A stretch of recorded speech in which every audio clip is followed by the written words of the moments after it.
This is Shayan Naqvi from NYP News. News from a youth's perspective. And my topic today is the police episodes we've been hearing about from time to time.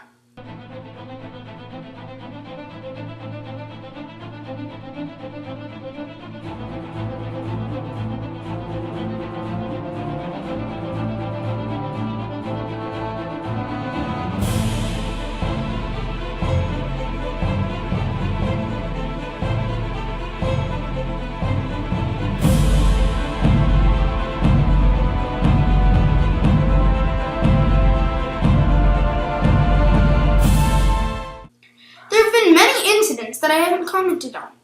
After the latest incident, I thought it would be appropriate to present this from a youth's perspective. The latest incident we all know of is from a pool party in Texas, and we'll share some clips with you. An officer apparently goes really out of control, particularly on the African American kids. Let's watch.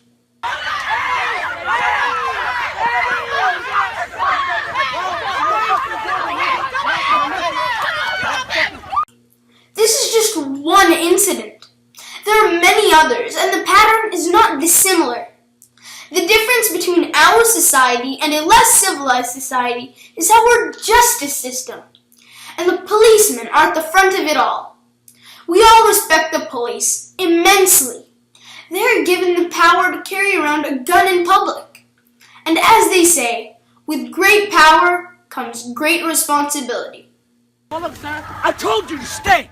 Your ass is down on the ground.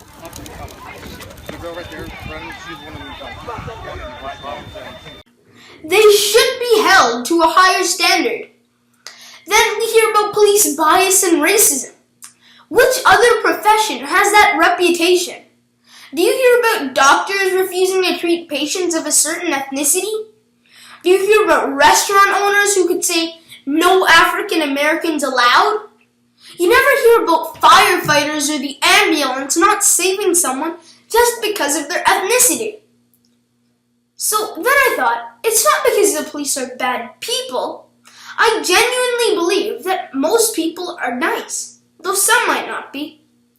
The reason for this must be in the culture of the police station, somewhere in their system.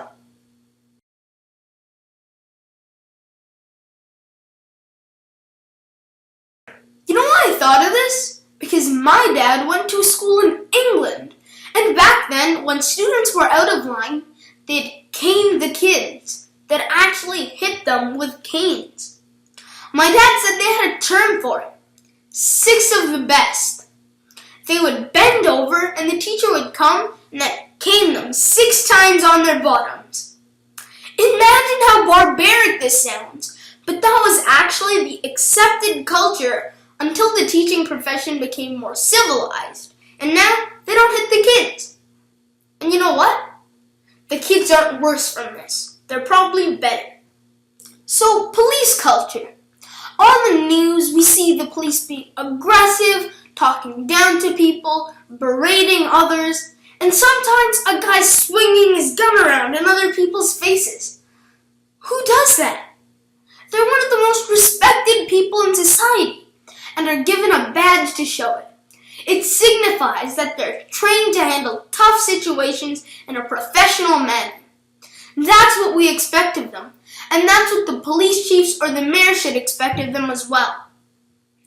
So let's analyze this officer's behavior. This policeman was wrong on so many levels in this situation. Best case scenario, he couldn't handle the situation. Some training. If you can't handle kids at a pool party, what can you be prepared for? They should have questioned his superiors. What training did he undergo? How did this happen? Examine every single step and try to fix it. This is what reminded me of my father's teachers. The only word to describe it is barbaric. The second possibility is that he was racist. I'm not saying he was, though. I don't even want to think about that. It just shouldn't happen. These days, we go to school, and I have friends like Andrew, Michael, Alex. I don't see them as Chinese guy, Indian guy, and African American guy, because that's just so passé, it's so old. It's just such a backward state of mind. And if this was the case, you should have never been able to wear that police badge. That's a badge of honor in society. It says that you are a person we trust to uphold the law. You're calmer, you're professional in difficult times, and you care for the society that you serve, regardless of their color, race, gender, or religion. Imagine these guys who are racist and are carrying around authority and a police badge. Give them a gun and bad things are sure to follow. So every police officer should probably have mandatory psychological testing to see even if they're slightly racist. And if they are, they should be off the police force immediately. So, in short, I believe that we need to make sure all police are properly trained for their jobs, and that we should have done away with racism as we did with teachers hitting their students a long time ago. Shayan Naqvi, signing off.